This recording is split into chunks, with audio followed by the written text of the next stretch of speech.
is, what is my case worth?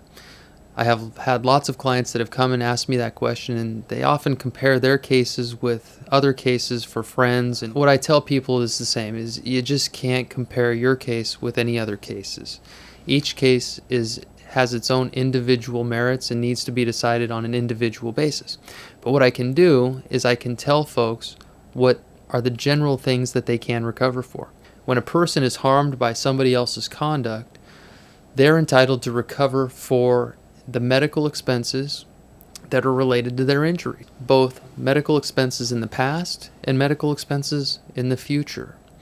The second category of damages that a person can get from a defendant is loss of earnings. And that is, if you could no longer do the job that you used to do, you get all of the money back from what you lost in terms of your inability to work, as well as inability to work out into the future.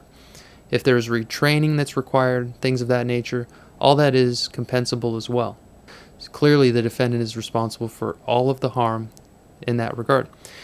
The third general category of damages is the loss of quality of life. The jury instruction calls it the non-economic damages, but what it basically is the pain, the suffering, the inconvenience, the loss of quality of life.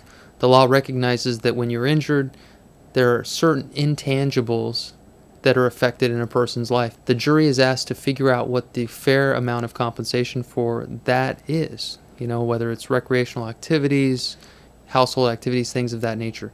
Everybody's a little different, and everybody lives life a little differently. So the non-economic, the loss of quality of life, is something that impacts everybody in a different way, which is why each of the cases really needs to be considered itself separately. Trying to compare Frank's life with Bob's life is like trying to compare apples and oranges. You just can't do it.